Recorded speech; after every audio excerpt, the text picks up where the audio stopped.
I'm going to call to order the Higher Education Finance and Policy Committee.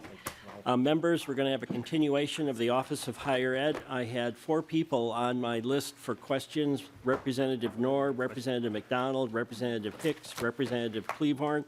And if the office wants to get up, and then for the record, welcome to the committee. Please identify yourself for the record. Thank you, Mr. Chair. For the record, my name is Dennis Olson, serve as the Commissioner of the Minnesota Office of Higher Education. Representative Knorr, you're first on the list. Thank you, Mr. Chair. Commissioner, I think just wanted to say thank you for all the great work that you have done. I had a quick question about not only college, the state changed no need for college for up to 75% of the jobs of the state. How are we doing the work of creating that opportunity for students while we're encouraging them to join the workforce? What are we doing to make sure that they get college credits, not only in high school, but also continue while they're working, so that we can make sure that students are not just being pushed to the workforce rather than acquiring the higher education that they need? Thank you, Mr. Chair.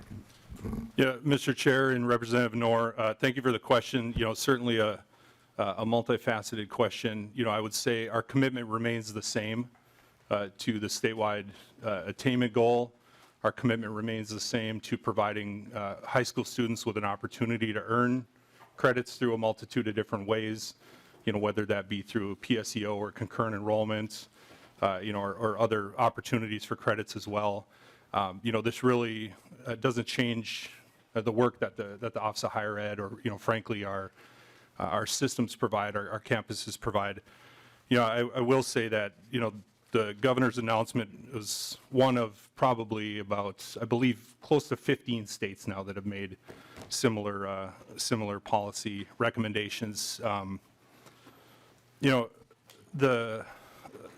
The Georgetown Center for, I believe, Economics and Workforce, CEW, I can't remember the exact acronym, but they're projecting that over 70% of jobs by the year 2031 will require some sort of post-secondary credential, more than likely a degree, and so while the announcement by the governor for the job requirements for the state, certainly sends a message. It also requires agencies to do a lot of different analyses on current job postings, on future job postings, to make sure that, if there are opportunities for comparable skills or experience to be demonstrated, that be considered. And so, a lot of work still to do by Minnesota Management Budget and our central HR functions, but certainly doesn't change our goals and trajectory at the office. Representative Knorr. Thank you, Mr. Chair. Commissioner, I think also from the private sector, all the major companies are now also hiring students from high school, and they're training them. Can we also consider those training as a certification? Can we collaborate with the employers to make sure that we can capture that data in terms of reaching the attainment of 75% of the population getting some sort of higher education? Commissioner Olson. Yeah, Mr. Chair, Representative Knorr, yes, absolutely. And, I hope at some point I have an opportunity to sit here along with my colleague from DEED, Commissioner Verilak, because, we're working on that very thing, actually. And actually, really exciting opportunities to bring, new modes of learning, not only to students, but to the workplace as well. I did mention when we were here last Thursday that we now have the opportunity to include industry-recognized credentials within the statewide attainment goal. That alone is going to be a game changer, because not only are we talking about degrees or diplomas or certificates, but also industry-recognized credentials, and making sure that those are on equal playing field in terms of attainment statewide. Representative Knorr. Thank you, Mr. Chair. Representative McDonald is not here, so we'll go to Representative Hicks. Thank you so much, Chair and committee members. I wanted to talk a little bit about the North Star Promise. I know we talked about that a little bit last last hearing, and I just want to clear up some questions that I had. So has that started? Commissioner Olson. Mr. Chair, Representative Hicks, it has started in implementation phase. It will be available starting fall semester of this year. So just to clarify, no one is... Representative Hicks. Sorry, Chair, I'm out of practice. They let me take a vacation. It was a bad plan. So just to clarify, no one is currently on the North Star Promise, correct? Commissioner Olson. Yeah, Mr. Chair, Representative Hicks, that's correct. And then I know we talked about last... Representative Hicks. Sorry, Chair. We must have order. I'm sorry. I need more caffeine. I know we talked about last dollar versus first dollar, and we went through that right at the end, and I think I could use a refresher. Could you help me understand how last dollar applies in the North Star Promise? Commissioner Olson. Yeah, Mr. Chair, Representative Hicks, I could give you kind of a basic overview, but if it's possible, Mr. Chair, I'd like to call up Megan Flores or others from our office who'd be able to make those distinctions a little bit more clear. All right. See, she's getting ready to come up, so.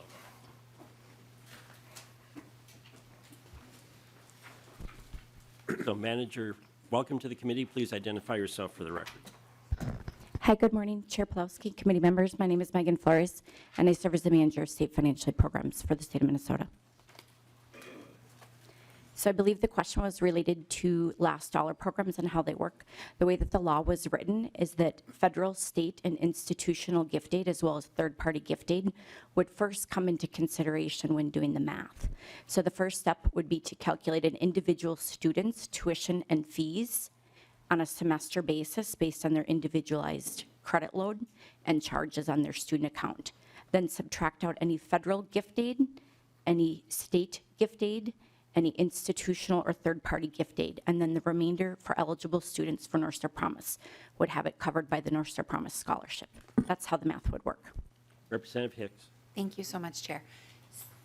So follow-up question on that. If my family made an adjustable gross income of $75,000 and had one child going to college, how much of that tuition coverage at a $15,000 institution would be North Star Promise, approximately? Manager Florence. Chair Pawlowski, Representative, I don't know that off the top of my head. Thank you. In the handout, we do have averages, so if you want to refer to the handout that we provided with the public projections we provided last week, we do have an estimate on the average award per sector for qualifying students for the program. Members, it might not be a bad idea to flip to that. I don't think the pages are numbered, but it's second to the last page. Yeah, it's, members Chair go second Pawlowski, to members, the last probably page. easier if you start from the back, like take your handout, All right, turn it and- over. There was another handout that we just put into the packet today, Yes. and that's the handout you're referring to? Yep, so it appears as page 11 Okay. on the new handout that looks like this. So not the presentation we did last week, but the handout from today, dated February 15th. And it starts the Honorable Gene Pawlowski, Junior Chair. Got it. Representative Hicks? Thank you so much, Chair. Thank you. This chart is really helpful. So when I look at this, I see that the average award is less than $3,000 a student. So thank you. That helps me understand and kind of put that into perspective. Second question, individuals to access the North Star Promise have to fill out the FAFSA, is that correct? Do they have to have some sort of documentation with you all? Yep, Chair Manager Flores. Pawlowski, committee members, yes, that is correct. A student applies either via the FAFSA or the Minnesota DREAM Act, depending on the student's individual circumstance. Thank you. Manager Flores, is there legislation requiring that high school students fill out the FAFSA?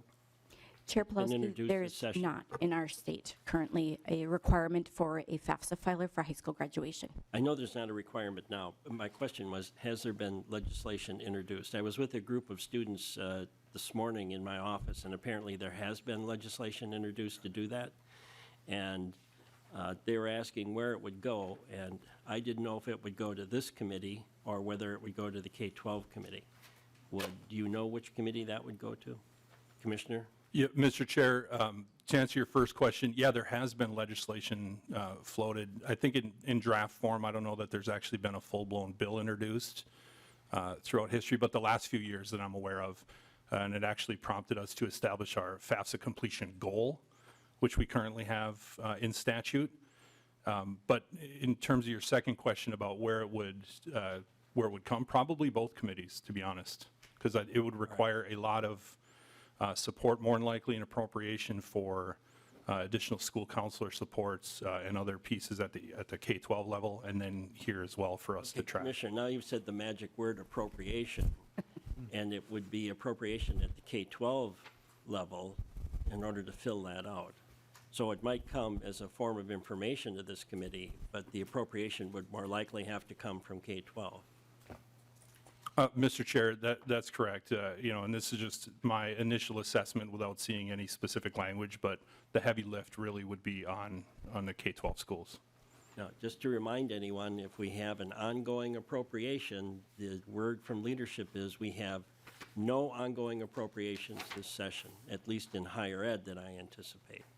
So Representative Hicks, you brought up a good point, and I know if the bill hasn't been introduced, it will be introduced soon. Representative Cleaborn is next. Thank you very much, Mr. Chair. I want to start off with a couple of comments, then I would like to ask a question. So towards the end of our last meeting, we talked about college and why different reasons people attend college. I'll just say it that way. And I have always been a firm believer of stackable credentials, right? You can begin in one place and end with a terminal degree if that's what you want.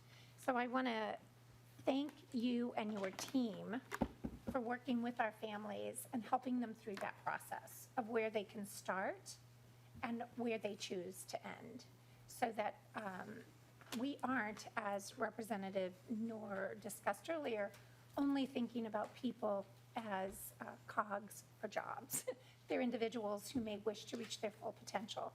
And the job they have may not be the job that they see themselves in when they choose to reach their full potential, whatever that may be. So I want to thank you for all of that. I want to move a little bit to the state grant program and the chart that you put forward with the state grant. I have to find where the page is now. Me too. I'm pretty sure you gave us a chart someplace that had how many, oh, thank you, I appreciate that, thank you. So when we talk about the University of Minnesota and four-year institutions, and then the private nonprofit four-year institutions, and then we add to the private nonprofits, the private for-profits, you have 38% going to nonprofit and private, and then you have 35% going to the University of Minnesota system. Do you have any idea what that actually looks like in the number of students that are served? Commissioner? Yeah, Mr. Chair, Representative Cleaborn, just a quick clarification here. This chart that we displayed was only representing the current LME increase for the current biennium. It's not the total grant, but in terms of your question, if necessary, we can call up Nicole Whalen from our research division to help talk about the number of students. All right, thank you. Representative Cleaborn, do you want to have that happen? If it's possible, I'm All right, just trying to get an idea of how many students are served. Is she here today? Yes.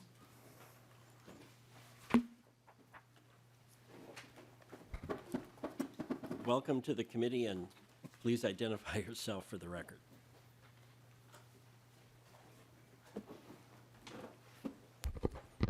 Thank you, Mr. Chair, members of the committee. My name is Nicole Whalen, and I am the State Grant Research Manager with the Minnesota Office of Higher Education. To answer Representative Cleaborn's question, I don't have the full breakdown of the numbers right in front of me. We are in the midst of finalizing our state grant end-of-year report, so I'm happy to send that along when I do have it. Typically speaking, the student count would break down pretty similarly. So if you look at the proportion of students in two-year programs versus four-year programs, And then the in 2-year programs, the vast majority attend Minnesota State colleges.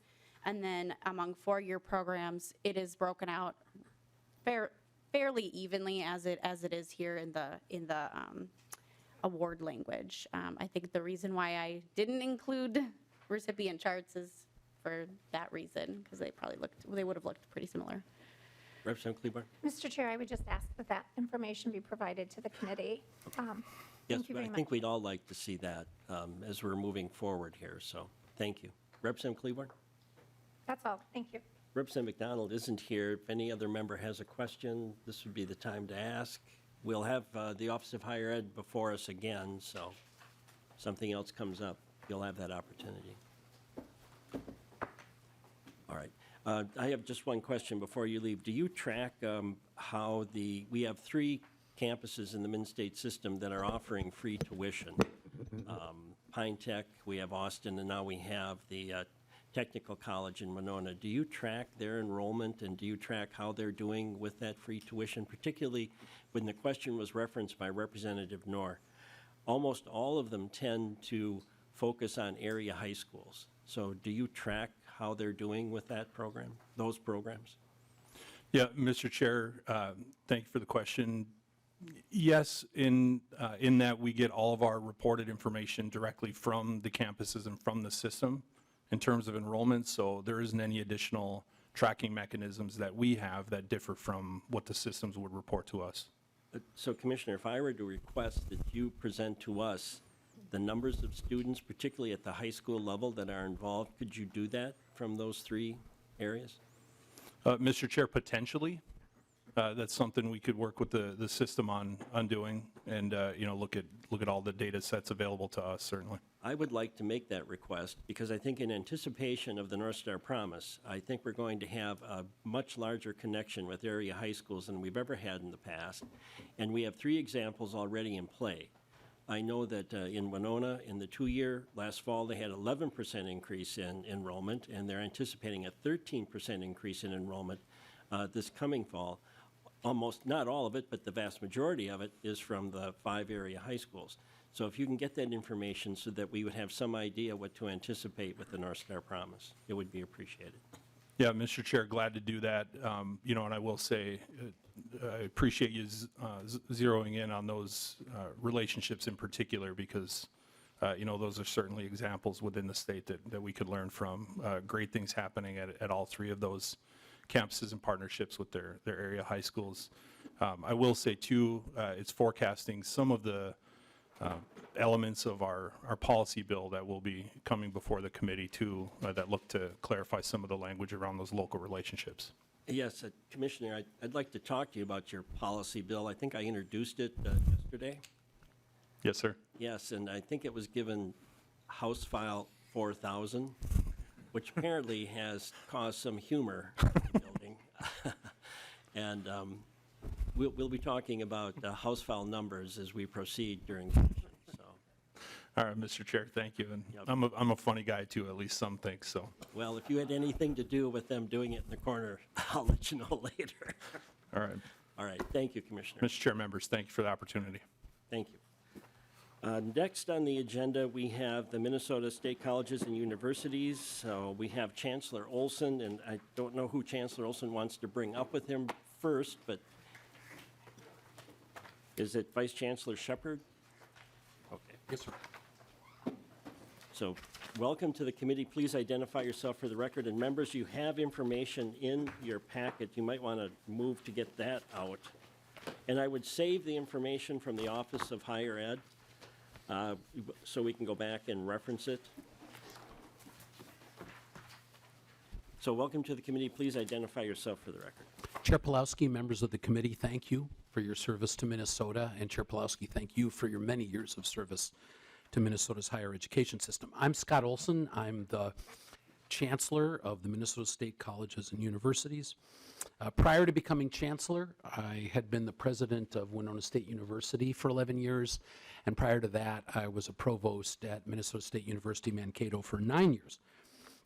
I look forward to working with you this year and continuing the partnership that we've shared.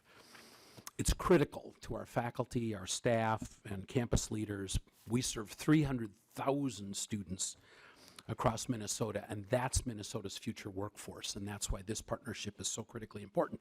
I'd like to take just a minute to introduce some folks in the crowd that are with us here today. We have the chair of our Board of Trustees, Roger Moe, is with us here, as well as Trustee Dawn Erlinson.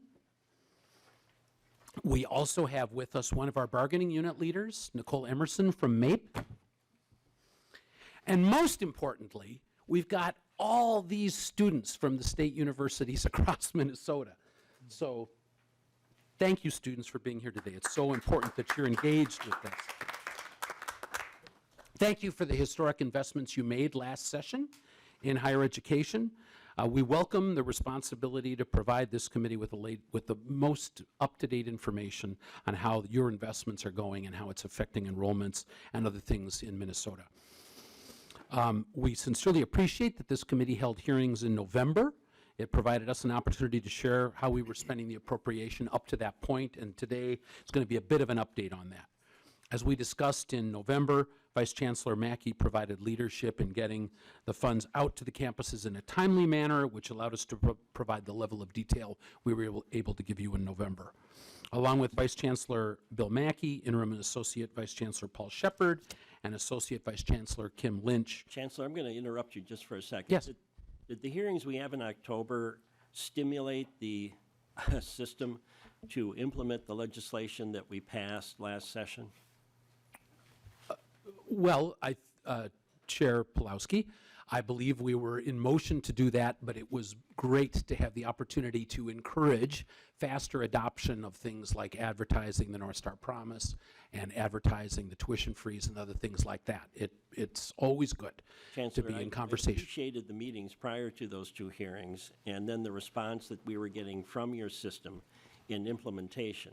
And I would encourage other committees in the interim and even now, oversight is one of the best tools we have to make sure what we passed actually gets put into place. So I want to thank you, Chancellor, and I appreciate the fact that we were nudging you during those two hearings. Thank you, Chair Pulowski. I'd like to move on to enrollment, and I actually have an answer to the question that you posed to Commissioner Olson. You asked what was going on with enrollment at Minnesota State College Southeast Technical. You asked what was going on at Pine Tech, and you asked what was going on at Riverland. And the reason, Chair Pulowski, you asked about these was because these were institutions that have a local county or city commitment to fund local high school grads. And the answer to your question is that at Minnesota State College Southeast, the one in Winona, enrollment for this spring is up 15.74%. Enrollment at Pine Tech is up 4%, and enrollment at Riverland is up 5.8%. And we can provide more detail with that as we go forward.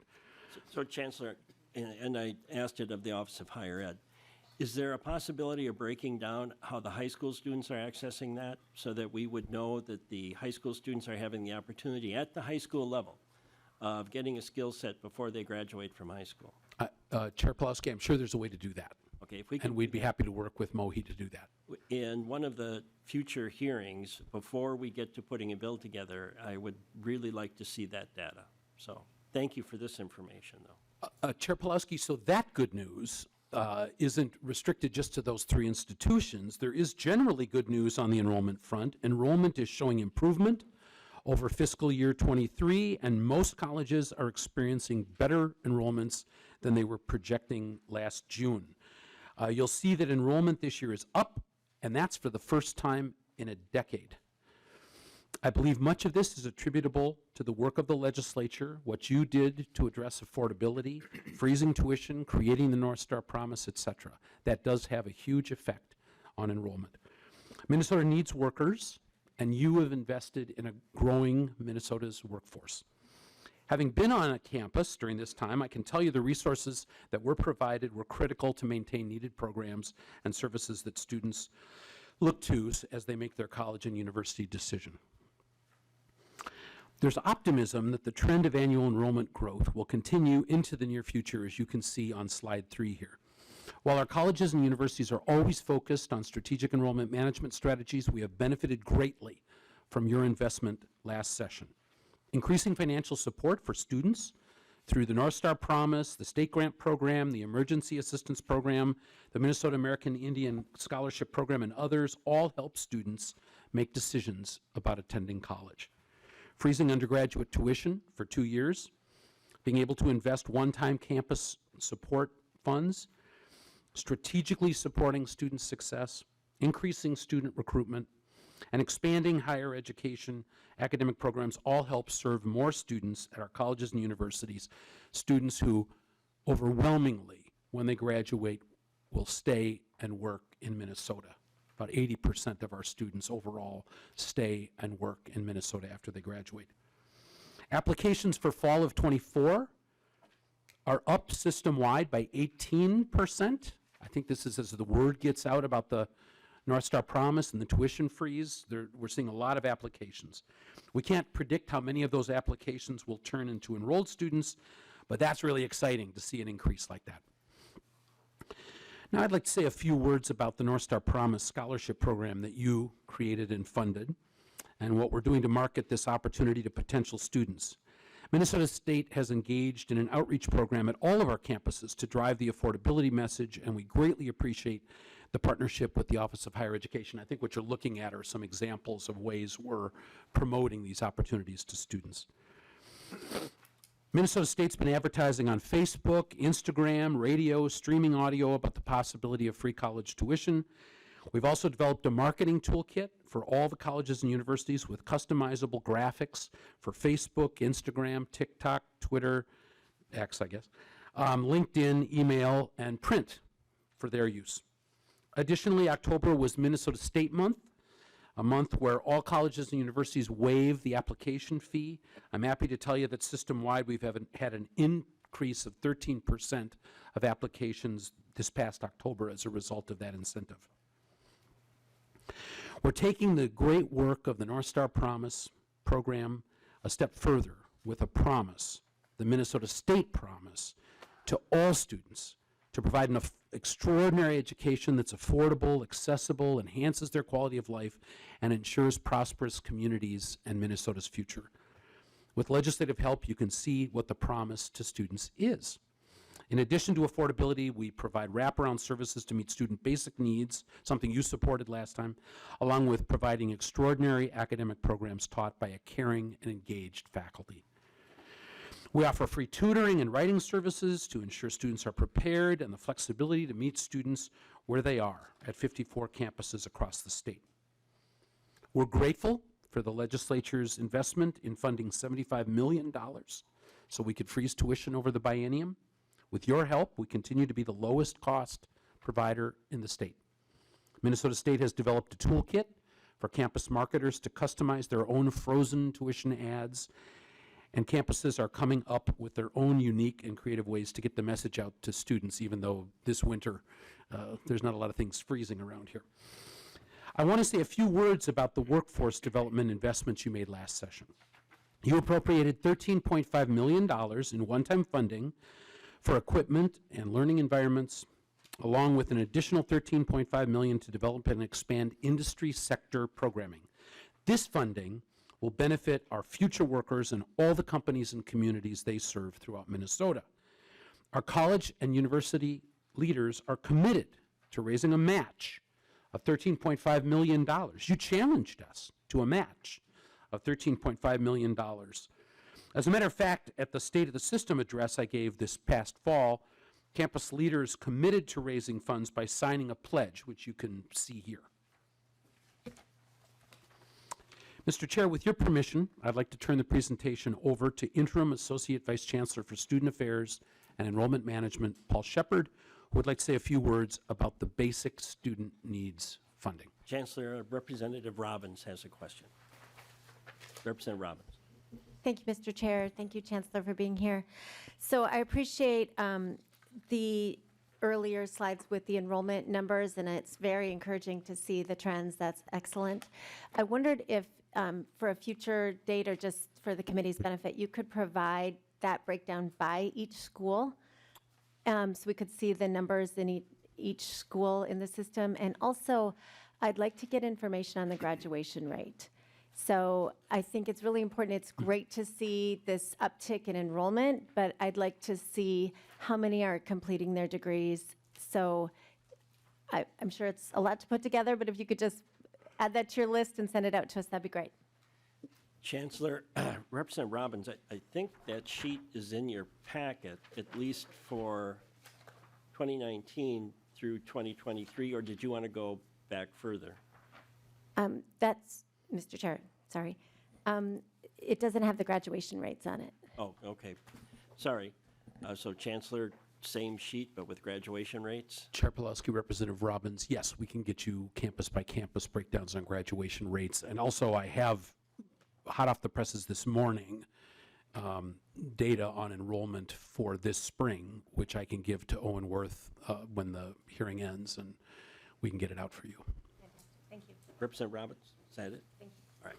So welcome to the committee, and please identify yourself for the record. Absolutely. Chair Pulowski and members of the committee, for the record, my name is Paul Shepard, and I have the honor to serve as the Interim Associate Vice Chancellor for Student Affairs and Enrollment Management for Minnesota State. On behalf of the many students, faculty, and staff who have been involved in our innovative work to address basic needs in security, mental health, and other high-need student support services, thank you sincerely for your investment in addressing the barriers students are facing that interfere with their ability to access higher education and remain enrolled through graduation. Your support will provide more opportunities for students to achieve their goals. The investment made during the last session is already being used to sustain and expand basic needs and mental health resources currently available for all students at all colleges and universities in Minnesota State. The hallmark resource established through the legislative investment is Minnesota State's partnership with the United Way 211 program to establish a centralized basic needs resource hub.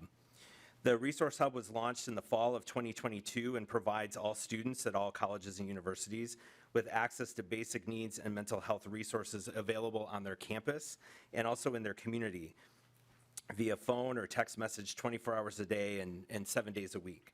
This innovative partnership is the first of its kind in the United States and has been identified as a national model for how systems of higher education can partner with community organizations to enhance student support. In the first year of the partnership, over 1,200 students contacted the Resource Hub, and the legislative investment from 2023 will be the main source of funding for this program moving forward and will allow us to continue to ensure that this unique and innovative partnership is available for students well into the future. A student who reached out to the Resource Hub shared this quote, and I would like to share it with you all. She said, "I've raised 4 kids on my own and have never accessed services. I reached out because I'm in transition and really struggling until I get my new job started. It was very hard to call that number, but I'm glad that I did, and the lady at 211 made me feel valuable, and I'm extremely thankful for her." All Minnesota State colleges and universities also received a portion of the $2 million of the legislative investment to enhance campus-based student support initiatives. The most common initiatives colleges and universities are implementing with this funding are expanding mental health services and training, including establishing partnerships with local mental health providers. They're also increasing the available funding for emergency grants available for students, enhancing campus food pantries, increasing support for transportation, housing, and technology, and resources for students who are also parents. As more students continue to utilize the resources established on campus, we will work with campus leaders to gather data regarding the impact of these initiatives and identify future opportunities to utilize this investment to further scale effective practices. Similar to our partnership with the United Way 211 program, the legislative investments provided an opportunity to establish resources available at all colleges and universities students can depend upon. Enhancing mental health support is the most frequently cited need among students and faculty and staff. Research has suggested concerns related to mental health are the most common reasons students leave their college or university experience before graduation. Minnesota State launched a comprehensive process involving students, faculty, and staff to identify a supplemental clinical mental health support technology solution that will provide students with access to clinical therapy, urgent care, peer support, and education and training programs. An 18-member committee reviewed RFP responses and advanced a recommendation to pursue a contract with the most highly evaluated vendor as measured by the RFP requirements and results from the vendor demonstration webinars open to the public. Next month, our team will seek approval from the Board of Trustees to begin contract negotiation process with this vendor. Implementation will begin in the fall of 2024 and will significantly enhance access to mental health resources for our students. This will indeed be transformational. Another example of a system-wide solution is technology to support the distribution of emergency grant funding. An unexpected car repair, housing challenge, increased utility bill are just some examples of needs students have that can be helped through emergency grant funding. Minnesota State has secured a contract with a technology vendor that specializes in the management and distribution of emergency grant funding for college students. This technology will allow students to complete a simple application via an app on their phone, and campus staff administering the program will have functionality to manage and approve applications.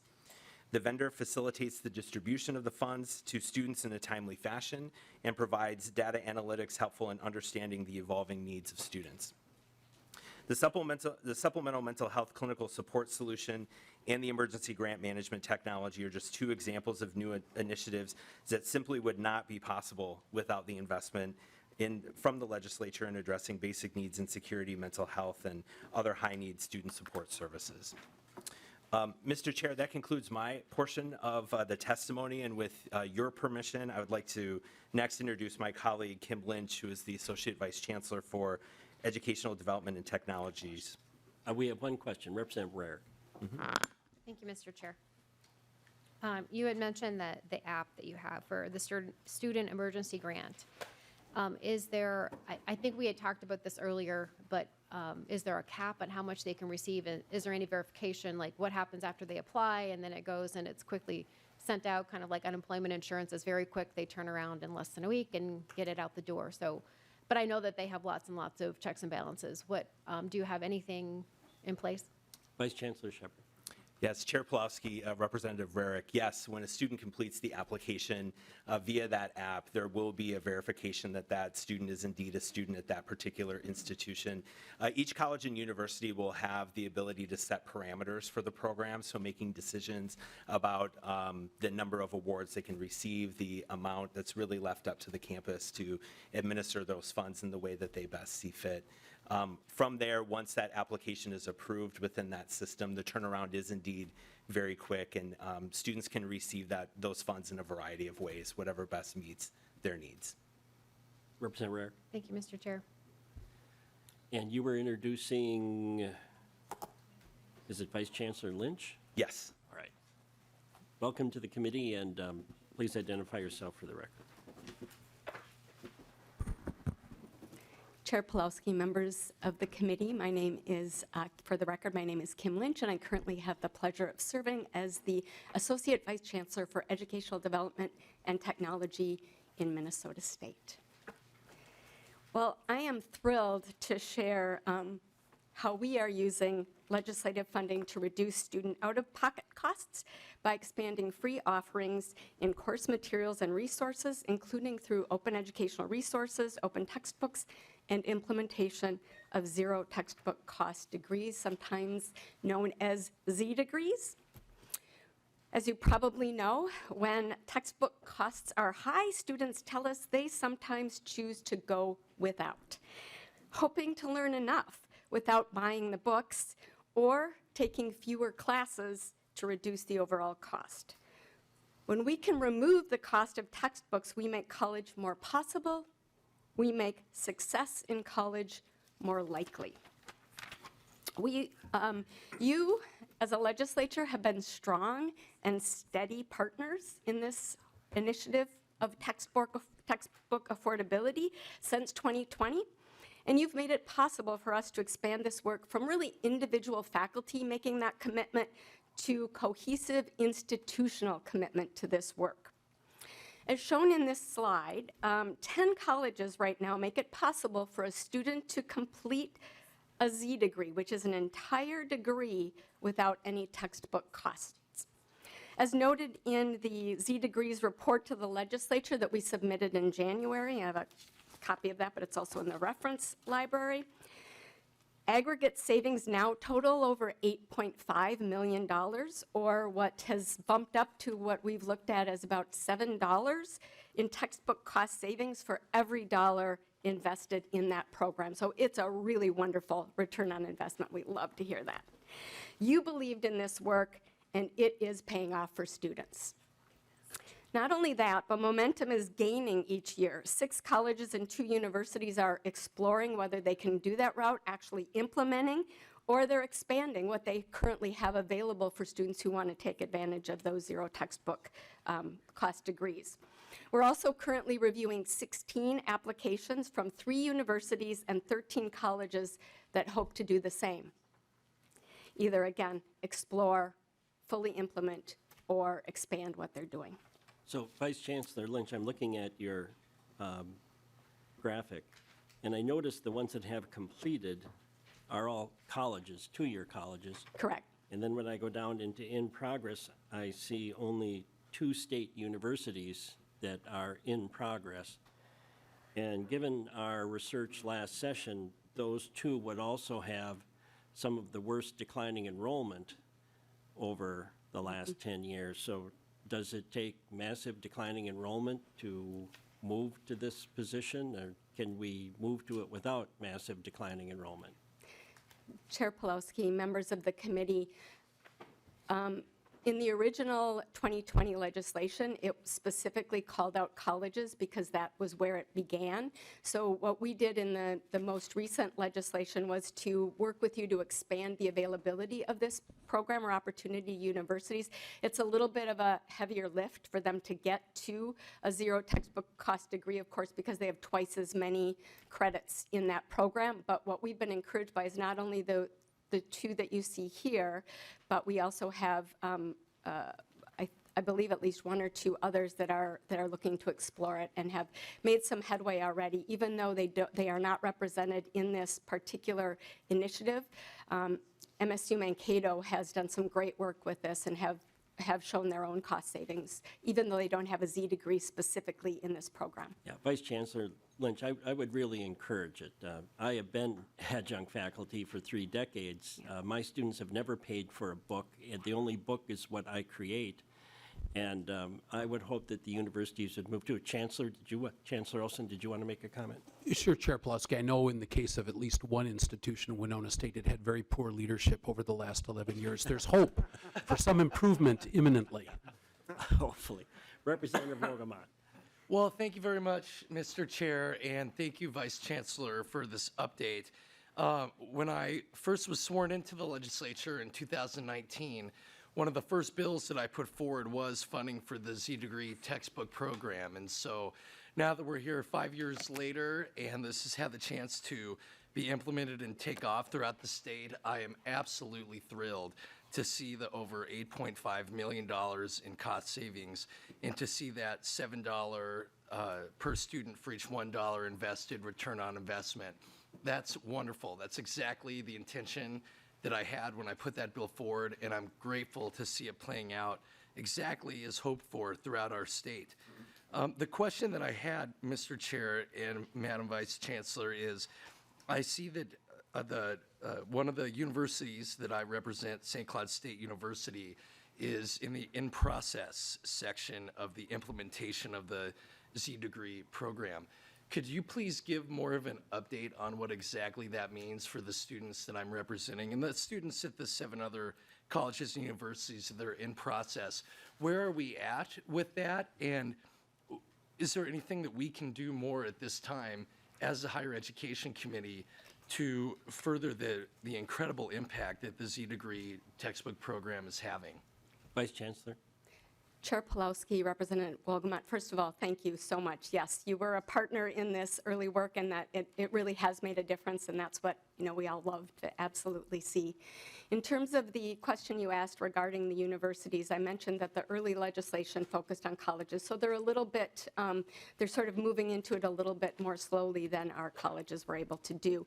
That said, we offered, through the funding that was provided, we really offered 3 opportunities for our colleges and universities to think about if this was something they could do, because we didn't want to give funding for implementation and then have it be a fail. We wanted to make sure that they were ready in various ways, culturally, all sorts of ways. And so we offer really 3 opportunities. One is an exploration grant, and that's where you see this in process. It means that we gave them a small amount of funding to see if they would be ready to submit an application to get the implementation funding so that they would have the greatest opportunity for success. And so that's really where those are at. And I mentioned we have 16 applications. I can't give away the details yet because we're still reviewing them, but you may see some of those in the implementation sort of queue now that they've had a chance to explore. The other piece that we found really critical to the success of this, and we heard from our campuses, is that things change, right, on a campus. And so even though one might say we have a full Z degree, a change in faculty, a change in courses means that it's vulnerable. And so we also offered through this funding what we call expansion or sustaining grants, so that those that have this in place can come back and say, you know what, we're seeing some transition. We want to build up in this area, and there's funding available to do that. So we really see this as a full life cycle that helps sustain this work, not just have it a one and done and then it's over. So really excited about our ability to do that, which gets to the last question you asked, which is right now we've been working on one-time funding other than about $50,000 each year in the base funding. At some point, and it's probably not this time, but at some point if we return to you, we would love to entertain some more sustainable costs so that we know that we can complete that cycle every year and keep this work building in momentum. So, Representative Wilgamot. Thank you, Mr. Chair, and thank you for that answer, Madam Vice Chancellor. And I would just want to reiterate my commitment, and I'm sure the commitment of my colleagues on this committee, as we go forward with the implementation of this program. Let us know what support you need so that we're clear that there is sustainable funding and support. Because in closing, I just want to thank you and everyone in the Min-State system who has put work into implementing this. Again, those cost savings for students are real. It might seem like textbooks might seem like a small thing in the grand scheme of tuition and curriculum and housing and all of those different things that go into a college education, but all the hard work that you've put in implementing this is making a real difference for students throughout the state. So thank you, and we look forward to continued partnership in increasing the success of this program. Thank you, Mr. Chair. Vice Chancellor? Oh, I'm Chair sorry, Pulaski. Representative Davids. Representative Davids. Thank you, Mr. Chair. And just to correct the record, several folks mentioned that in process there's 2 four-year universities. I see 3. Oh, I'm sorry, Moorhead. Next time, maybe the print could be a tad larger. absolutely. Thank you, Mr. Chair. Chair Pulowski and Representative Wilgamot, Representative Davids, again, thank you for acknowledging the work that our folks across the system have done, because it really is at the faculty level that they have to commit to this. And that affordability piece is a game changer, but you know what? There's even more that I'm excited to share with you, if I get the right front arrow. We found through this work that our students of color, our Pell-eligible students, and our first-generation students participate equally, or in some cases a bit more, than those who are not students of color, Pell-eligible, nor first-generation. And so it's pretty exciting to say that when it comes to accessing free textbooks, there is no opportunity gap. All students are accessing this work. So that's really an exciting piece of the work. But you know what? There's still more. And so if you were looking in the packet, one of the things that we're equally excited about is I'm able to share from the Office of Institutional Effectiveness at Century College. We have affordability, we have equity, and we have course success. They completed a report covering course enrollment between fall 2021 and fall 2022. The study compared pass rates for students in courses with 0 textbook cost compared to pass rates for all sections of the same course. The simple average of the difference for all of those open educational resource sections to all sections was plus 2.8%, with higher pass rates in 41 of the 67 courses. Very exciting. Century College is also a leader in using an online platform where these materials can be translated into 70 different languages and downloaded for both reading and listening. So they're doing some great work. They were one of our early colleges to take part in this, and they've been really excelling. Thanks for your sustained support. We keep reaching for more. Our latest effort, just launching this spring, will bring faculty together with instructional designers and instructional technologists to develop free, full course materials for one of our transfer pathways, extending that Z-degree impact across colleges and universities that offer that transfer pathway. Another way, as you all mentioned, to get the universities to be part of this, as well as the colleges, and to focus on transfer in a way that is affordable. We're on a roll, and you've made it possible, so I really sincerely thank you for that.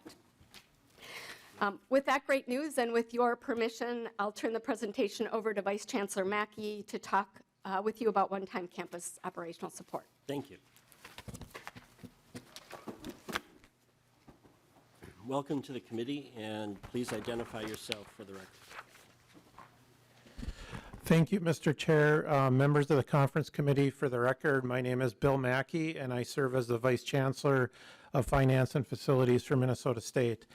I'm going to spend some time providing an update on the college and university operational funding from the approval of the biennial budget last session, and then conclude my portion of the presentation by discussing the unmet need that our colleges and universities have and their supplemental budget request. As you're aware, and as we updated you in November, the legislature provided $50 million of one-time funding for campus support. The funding was allocated to all of our colleges and universities, and it was based on estimated tuition revenue loss due to declines in enrollment our colleges and universities had from fiscal year 2019 to fiscal year 23. The bill included a floor of $300,000, so no college or university received lower than that amount. This funding has proven to be extremely valuable for our 26 colleges and our 7 universities, and has allowed the leadership teams at each of those colleges and universities to use that funding to what best met their needs for this biennium, whether it was transition or bridge financing to reduce their operating budget for the long term, or to make investments into the college or university infrastructure, using the term infrastructure broadly in that definition. Just to put some specifics related to that, of the $50 million, about half of it, or $26 million, colleges and universities used to provide budget support for this biennium as they're going through and making budget reductions to reduce ongoing expenses to align with ongoing revenues. There was about 12 to 13 million was used for investments related to student success, implementation of strategic enrollment investment or management plans, or technology investments.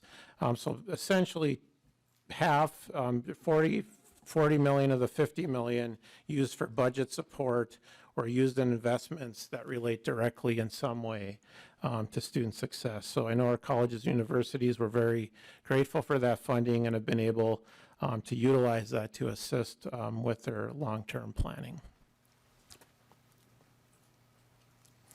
Moving to our Minnesota State stabilization, and thank you for fully funding this portion of our request last session. Our request was for $125 million, and with enterprise-wide activities included, the system received $128 million.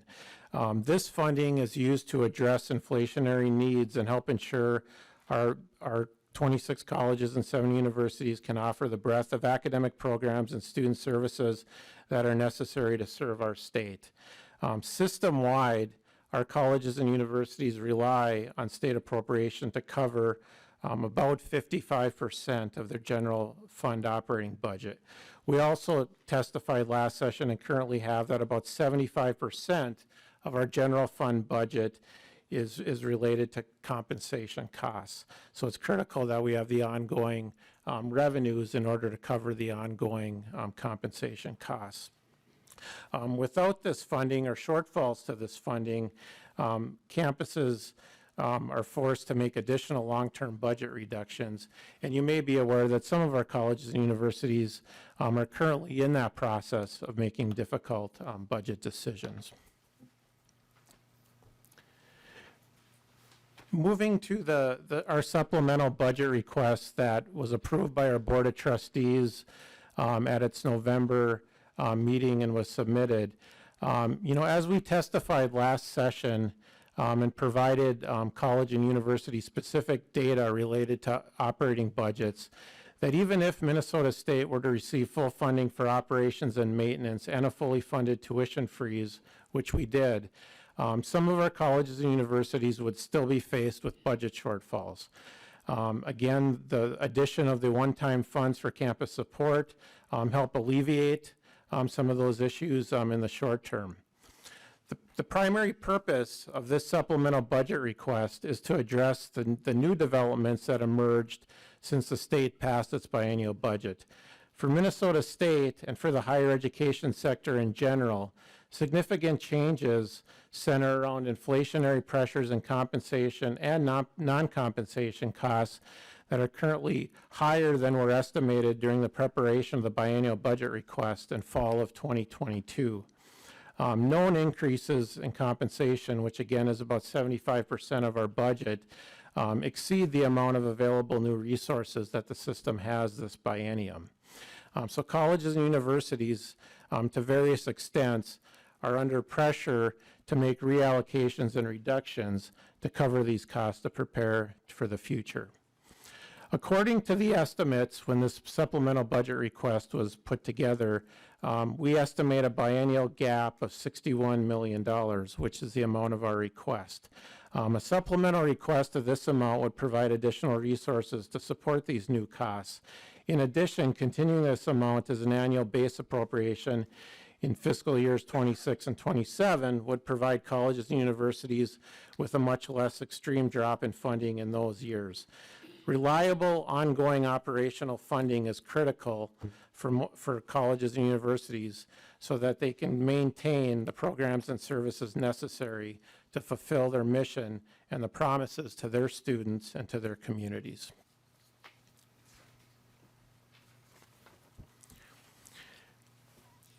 This slide indicates the biennial funding received for fiscal year 24 and 25 and breaks it down between funding that's ongoing and funding that was one time. Again, we are appreciative of the historic investment made in Minnesota State of the almost $293 million in the column third from the right. As you'll notice, $125 million of it approximately is one-time, with $168 million of it ongoing. The one-time nature of the student support portion, the $2 million, and the workforce and economic development portion of $27 million, more readily aligns with investments that can be made that are one-time rather than having to be sustained year after year. The area where our colleges and universities and where we have the most concern is the relation of the funding of the one-time being the $45 million in stabilization, as well as the $50 million in campus support, in that those aren't able to cover ongoing costs beyond those biennium, which again puts college and universities to various extents in budgetary stress. And while the $61 million request is an aggressive one that Minnesota State is making, as we brought this request through our process of consulting with our stakeholders, both our bargaining units and our student associations, there was a desire and a need articulated that $61 million perhaps was not an aggressive enough request to be made, but nevertheless, that was the request that the board approved and that we have submitted to the state. This slide in front of you, I just want to point to the fourth row of the current total funding that I think shows the challenge that we have in fiscal year 26 and 27, in that without additional funding, we have a reduction of about $50 million in appropriation between 25 and what the tail is in 26. And we have ongoing costs to cover during that time period, which, if everything stayed as is as of today, colleges and universities would have to make budget reductions in order to cover those additional costs. So the second row from the bottom shows what the impact of a $61 million budget request being funded would look like for this biennium as well as for the future biennium. And again, this request, though, Chair Pulowski, you definitely tempered expectations, is nevertheless a need of our system and one that we will advocate for until we're at the finish line and we can no longer advocate for it. Mr. Chair, committee members, again, thank you for your strong support for our students, our colleges, and our universities and the communities we serve. That concludes my remarks, Mr. Chair. Representative David, did you have a question? No, he didn't. Representative Rare. Thank you, Mr. Chair. So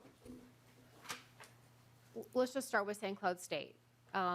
They saw pre-pandemic in 19, they had a little over 10,000 students. Now they're hovering right around 7,100 or so. And there has been talk about right sizing, right? And $650 million over base was historic. The chair had a very generous target. And as you point out, that puts it at almost $1.9 billion. That's a lot of money. The higher ed budget is the third largest budget in the state of Minnesota. So it's about $4.1 billion in the biennium in total. And Min State came close to getting just shy of half of that. So that was a pretty generous amount, one would say. So my question is, what is being done to specifically right-size, is what was told to me, right-size some of these campuses that continue to see declining enrollment? St. Cloud State, for example, has much more going on than some of the other campuses. My district is just to its south. A lot of the students, high school students, graduation, the grad students and so on, used to go there. They don't go there anymore. It's not safe. There's a lot of issues there. It had reputation before all of the pandemic as not being really serious about academics and so on and so on. It's got a reputation in my area. So we propped up budgets to try to ease off as we right size. So talk about some of the right sizing. You haven't really talked a whole lot about what are we doing. You've also got a technical school in St. Cloud. Is there any, same thing Bemidji State. So you've got Bemidji State and you've got the technical school, and there was supposed to be some collaboration. So can you talk about the right sizing of some of the things as well? Representative Mackey or Chancellor Olson? Would you, Chancellor? Representative Pulowski, Representative Rarick. St. Cloud State is looking at revenue solutions as well as cost reduction solutions. So they've mapped out fairly substantial reductions in their workforce to, in your words, kind of right-size them to the number of students they currently serve. Overwhelmingly, the budgets of our colleges and universities are tied up in people. So to get to those kinds of numbers, millions of dollars of shortfalls, you really have to do it by reducing the size of the workforce. And St. Cloud State and Bemidji State are both doing that. St. Cloud State's also interested in some kind of innovative revenue side stuff involving online programs that would reach outside of their normal footprint. And I believe they've had some success with their MBA program, for example, reaching students who maybe don't even live in Minnesota, but who enroll in that program through something called an online program management system. So they're trying some revenue side stuff, but most of it's got to be on the cost side, and I'm confident that Bemidji State and St. Cloud State are going to hit their targets in terms of those cost reductions. But Mr. Chair, my colleague might have more details on that than I do. Vice Chancellor Mackey. Mr. Chair, Representative Rarick, to add a couple points to Chancellor Olson's comments. One area that St. Cloud State has deployed, as well as some other colleges and universities, that is a direct result of being able to receive their portion of the 50 million in campus support funding was to implement early separation incentives for retirements. And that's been done to varied success across the system, but our colleges and universities were able to utilize that additional cash to implement those programs with the idea of reducing their personnel in the long term. A second area that is being looked at is reducing the cost of managing the facilities. Our colleges and universities are looking at different ways where they're consolidating faculty and staff into less buildings. They're leasing out facilities in their communities to other public or nonprofit entities for utilization, where there's also a programmatic connection or related to mission. So those are a couple of the other strategies that are occurring at St. Cloud State and at our other institutions. Representative Rarick. Thank you, Mr. Chair. Thank you. So I'm a graduate of Bemidji State, so I know the campus well. And when I took my vacation, my husband and I decided that we were just going to work instead of vacation. So we went up at Bemidji State and we toured, and we went to Thief River and we toured, your campuses there and a few other places. But one of the things that we saw was Bangsburg Hall at Bemidji State, and it's in disrepair. And the reason I bring that up is because Bemidji State used to be this incredible draw for people that wanted to teach, but mostly wanted to teach music, because their vocal and their instrumental program was unbelievable. But now the building where everybody performed in and many of the professors work in is in great disrepair. And I'm just wondering, has that impacted the drop in enrollment? Because that used to be like the gem of the campus, and now it's moldy and falling down, basically. Chancellor Olson. Chair Pulowski, Representative Rarick, I believe we're able to come in front of this committee in a little while to talk about our bonding request. And I don't remember if that one is on the HEAPR list. It's not on the hall you're referring to, is not on the regular list. I'm inspired to think that you would spend your vacation with Senator Rarick visiting our campuses, and I'm offering to all members of this committee a travel agent service out of my office, that if you'd like to spend your vacations visiting our campuses, we can arrange this. I would also point out, I believe in the second row here are a bunch of Bemidji State current students who you might want to visit with after, right? Yep. For their perspectives on that particular hall. I'm not familiar with that one, though, so maybe I need to go pay it a visit. Mr. Chair, Vice Chancellor Mackey may know more about that particular. Vice Chancellor Mackey. Mr. Chair, Representative Rarick, I spent 11 years at Bemidji State, so I have familiarity with the building you're referring to. Representative David. Representative David. Say that again, Representative David.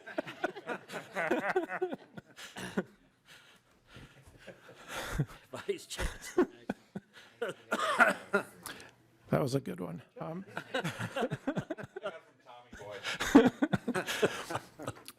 The challenge that Bemidji State University has, as well as some of our other colleges and universities, is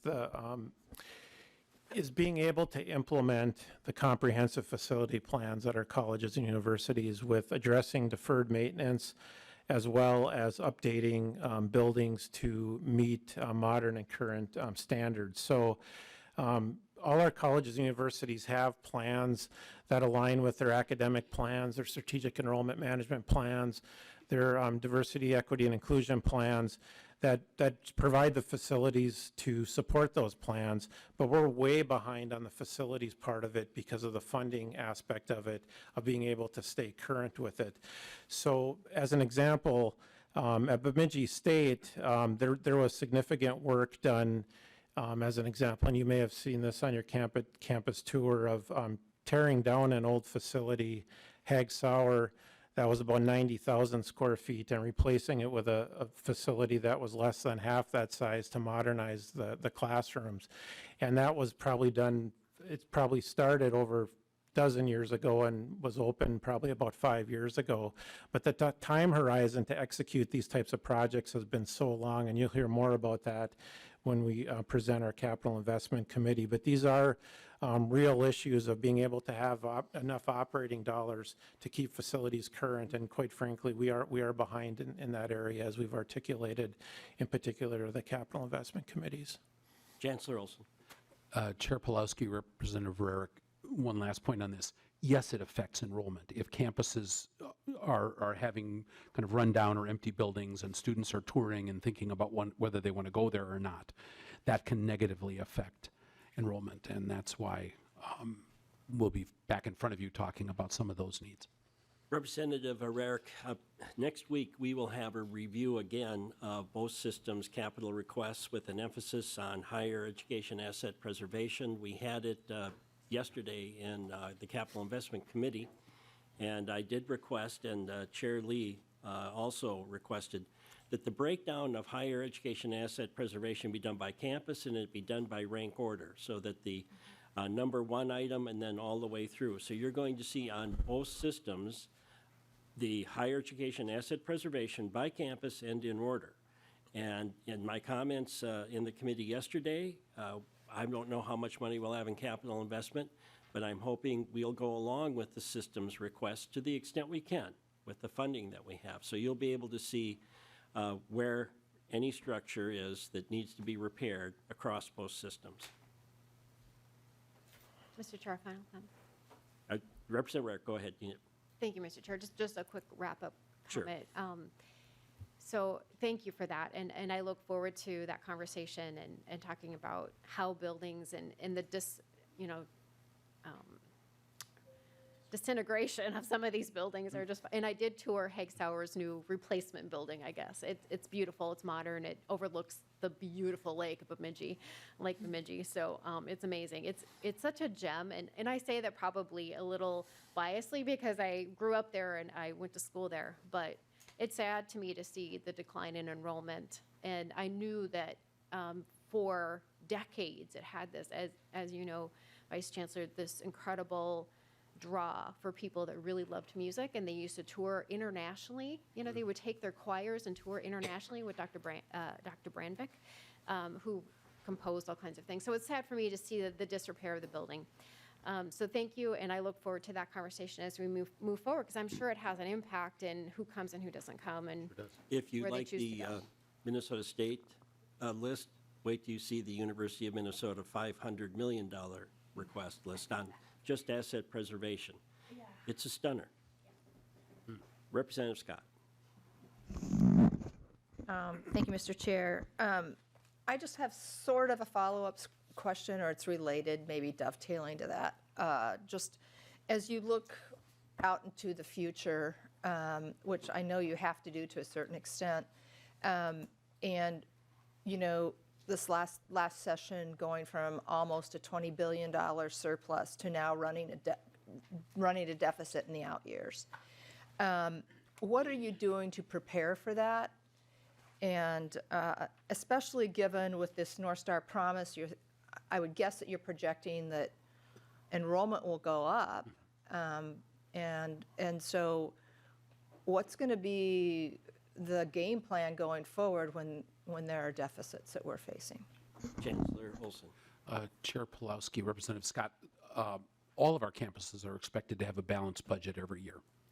So they have to meet those goals, whether or not their enrollment goes up or goes down, they have to have a balanced budget. Some of them have reserves that allow them to balance the budget for a short period of time, but over time you can't always rely on that. I think we mentioned earlier that we're expecting applications are up 18% for the fall. We don't know how many of that percentage will actually arrive. We are projecting enrollment growth for the fall, but you have to hope for the best while you plan for the worst. So all the campuses are budgeting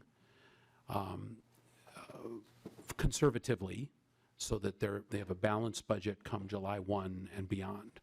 And the money you gave us the one-time money for this fiscal year, helped campuses, tied them over to do that planning. Lots of our campuses are looking at reductions in staffing and other expenses to meet those goals. Representative Scott. Thanks, Mr. Chair, and thank you for that answer.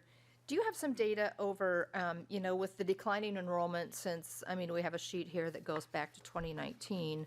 I think the trend started before that. But do you have some data on, decreases in faculty and staff during that time that we could see? And then, I guess I would just leave it there, and because I know that those are some of the measures that you have to take. Nobody wants to take them, but as you said, you have to have a balanced budget. And what I also don't want to see is with deficits in the future is the need to raise tuition. So, thank you, Mr. Chair. Representative Scott, if you recall, last session, we went back to 2013 with all the systems. So that you should have that data. If you don't, I do, and I'll even send it to you after the committee. Mr. Chair, does that include if they, staff and faculty that? It did not include staff and faculty, but if they can provide that, we'll certainly accept it. Right, So thank you. That's what I'm that would interested be a good push. And I see Vice Chancellor Mackey's nodding his head, so I think they can provide. Representative Scott, are you finished? Okay. Representative Cleaborn. Thank you, Mr. Chair. So my first year in the legislature was 2019. So I have a short-term memory of being on this committee. I do know when I came to the legislature, I was appalled when I learned the numbers of deferred maintenance, not just at the university system, but in all state-owned properties. And I started looking into how did that happen, and the requests that have been made through the decades that were never funded. And I'm sure people had different reasons for saying yes or no. We have red and green buttons, and we are always juggling priorities. So I'm not blaming or shaming, but I believe that part of the issues that our university is facing today lies at the feet of the legislature for not funding, repairing, or maintaining the buildings that the taxpayers have paid for, and allowing them to go into decline. So the question of chicken or egg, which is worse? No students, so we don't repair the buildings, or we have bad buildings, so we attract 0 students, right? I don't know which is the problem. So with the deferred maintenance piece, what I would like for you to keep in front of us is not just the amount of the request that you're bringing to us, but the total amount of the need, right? Because in looking at the request in comparison to the need, we get a fuller and more robust picture. So it's not just what you think you might be able to get from us, but let us know what the investments that we are allowing to rot. I think that's important. Then when it comes to the revenue side of the equation, I'm all about making school more accessible for students. And students today are not traditional 18-year-olds coming straight out of high school and going. So we do need online access. We need 24-hour access. We need a whole host of opportunities for students to participate. However, I am concerned about some of the contracts that I have heard of about online programming. And I want to make sure that we are not entering into contracts that may really give online companies a platform to just harvest cash from both our students and our institutions, and Minnesota is not receiving the benefit, right? And then the last thing I want to say is the importance of our state colleges and universities is even somewhat different from the University of Minnesota, which is a research institution. But our state colleges and universities provide a community hub, and they are economic drivers. And you've heard me say this before. We cannot afford for your institutions to fail. You are often the largest employer of the districts that you serve. And as our population ages, I think you also have a really important opportunity to step up and become a hub for our aging population, to remain engaged and vibrant and give back to community. So I think we need to think about the role of our state colleges and universities in a larger picture there as well. So as you're talking about excess space, I want you to be careful not to shed that space, but think about how the state can use that space for other opportunities and needs of the state. So anyway, it's just a broader conversation I would like to have. There's not really a question here, but I would like to see those broader numbers in this conversation. Thank you. Thank you, Chancellor Mr. Olson. Chair Pulowski, Representative Cleavorn. So I heard three kind of threads running through your comment. One was just asset preservation falling behind, HEAPR. Every year that I've been back in Minnesota, 20 years, in the Minnesota state system, every one of those biennia, the number one request for capital investment from our system has been the HEAPR. It's always number one on our list. I suppose you may have theories about why other things get funded instead of fully funding HEAPR, but we do have charts that show not only the current request, but the backlog of requests, and we will probably provide that to you when we're before you talking about capital investment. To your concerns about these online kind of these online programs, I'm actually proud of the way the system office looked at some of those proposals and carefully went through them and ensured that there were guardrails so that the best interests of the institution and the best interest of students in Minnesota were preserved. We could talk about that more in the future, because I imagine there is some interest in that on the part of members of this body. And then to this idea of our campuses being community hubs, I couldn't agree with you more. They are already that, and so lots of the arts and entertainment and athletic programming in some of our communities is going on our campuses, often at no charge to those things. I know in Winona, the Great River Shakespeare Festival, the Beethoven Festival uses Winona State's property at no charge to be just a resource to southeastern Minnesota. And likewise, the Catholic high school in Winona, which is called Cotter, uses the football stadium at no charge. So we are that, exactly that. Not give Chair Pulowski more opportunity to promote Winona. Representative Cleavorn and Chancellor Olson, I want to remind you that the previous chair of this committee, Representative Lyndon Carlson, made it a requirement by law that your first request had to be higher education asset preservation. Because of the problem he saw, and this is decades ago, that new buildings were bumping off, repairing roofs, heating and ventilating systems, asbestos removal. So that should be always our number one priority, Representative Cleavorn. I'm glad you brought it up. Great. And we have one more. Chancellor. Chair Pulowski, maybe it's human nature, but I'll confess I myself have more fun putting a shovel in the ground or cutting a ribbon than I do spreading tar on a roof. So there may be a reason why things get funded the way they do. But asset preservation, these are Minnesota's assets that we have to preserve. Well, Chancellor Olson, you heard yesterday my suggestion to the University of Minnesota that instead of just seeking alumni to provide new buildings, they started seeking alumni support to repair the ones they have. Yes. Representative Cleavorn, sorry, we interrupted your. No, that's okay. I interrupted it with the Winona comment. So, the other thing I want to make sure of is that, you talked about the highest cost that you have, 75% of your cost, you said, is human, right? It's human.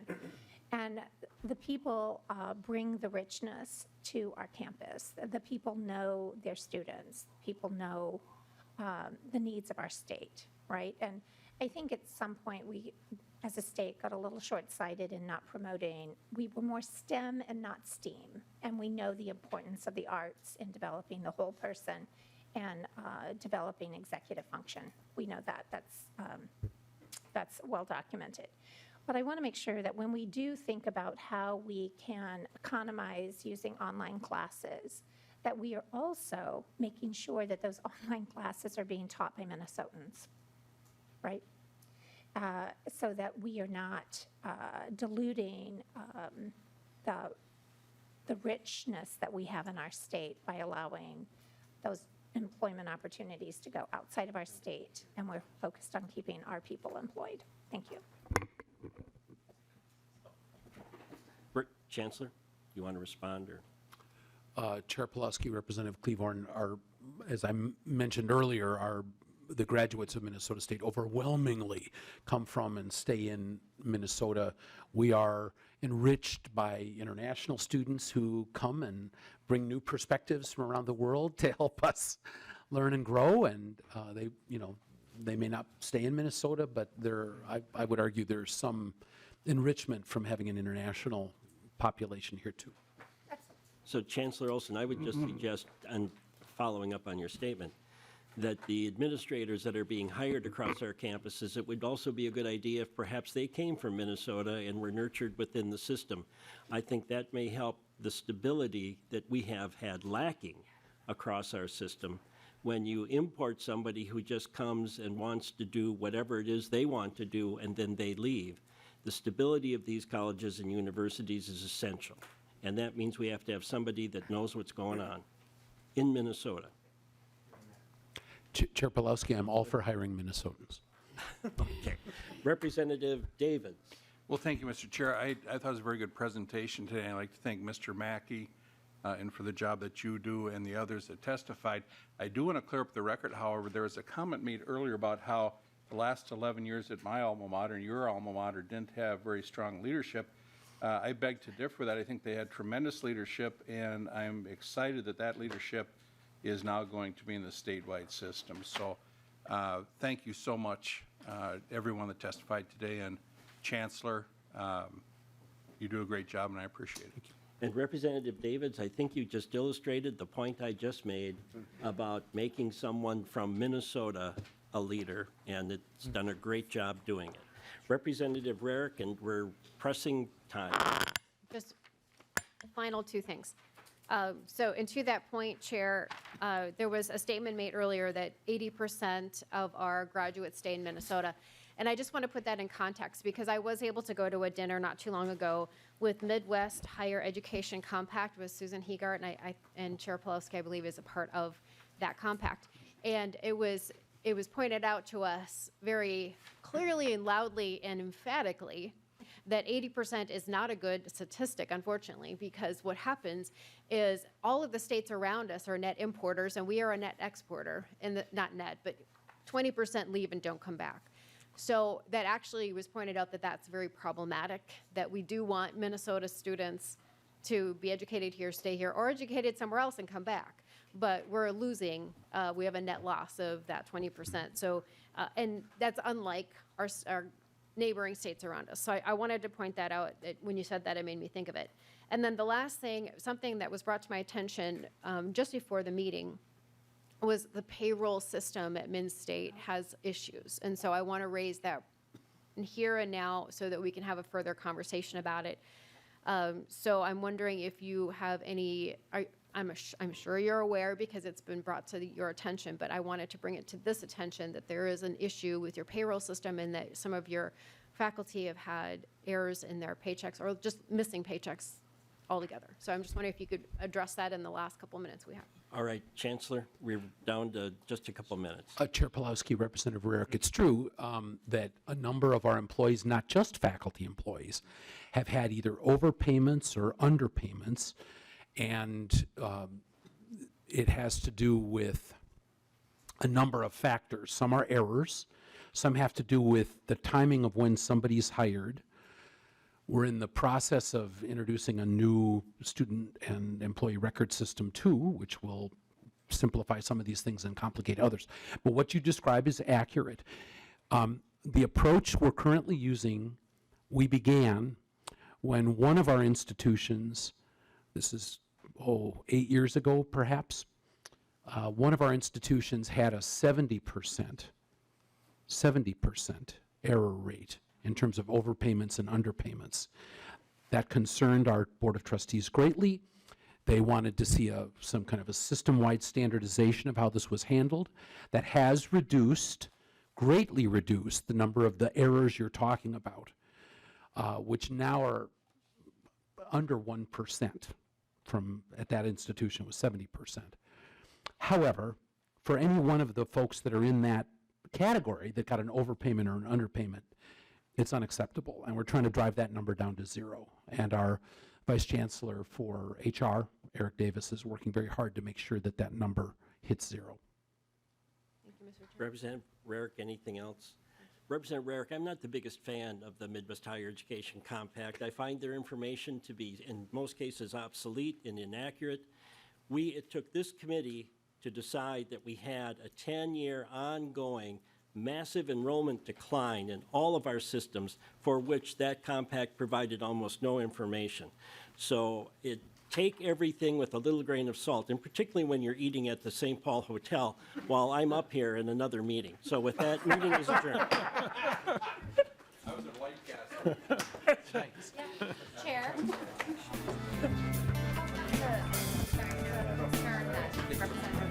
Thanks, Representative Robbins. Payroll. Representative Donahue.